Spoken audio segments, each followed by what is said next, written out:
FastCast games. Let's talk Binding of Isaac. And the version I'm playing is for the Switch.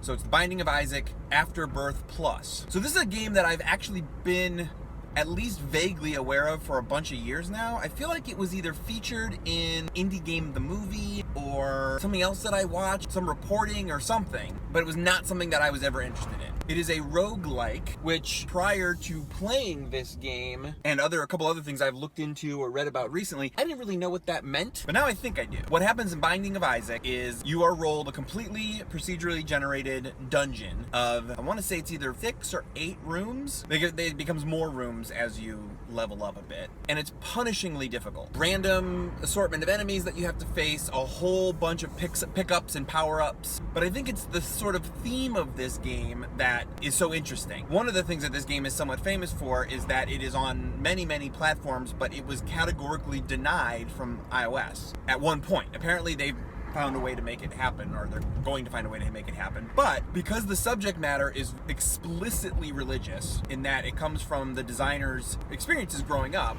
to the point where it is actually the biblical story of Isaac, where his mother is trying to kill him, he escapes to the basement, and that's what you're playing through, is him going through these various levels of the basement trying to get away from his mother, who's trying to kill him because God told her to. And so being so religious, it was kind of denied by iOS because they said it was too controversial. When I first started playing it, I didn't get it. The main reason why I even own it at all is because it came, when I ordered my Switch, when I finally got to the checkout, the only thing that was left was bundles. And so I ended up buying a bundle that had the Switch, Zelda, something called Has Been Heroes, which I think is another roguelike, Binding of Isaac, 1-2 Switch. And I was like, well, I finished Zelda, I might as well try it. And I didn't get it at first, but I kept trying. 3 weeks later, when I still didn't get it, but I was still trying, I realized, oh, I think I get it.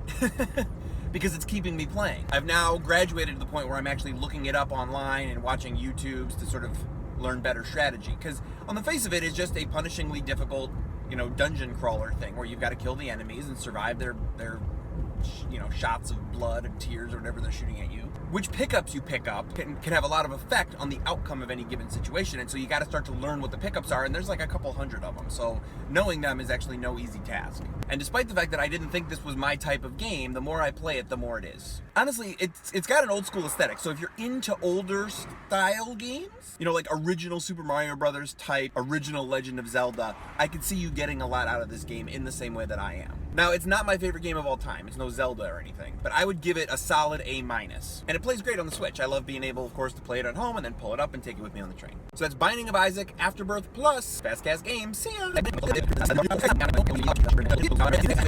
Hey, thanks for watching the FastCast. If you like what I do here, don't forget to like, share, and subscribe. You can also follow me on Twitter at Mr. J Handle. And remember to check back, because I do this a couple times a week. Thanks a lot, everybody. FastCast!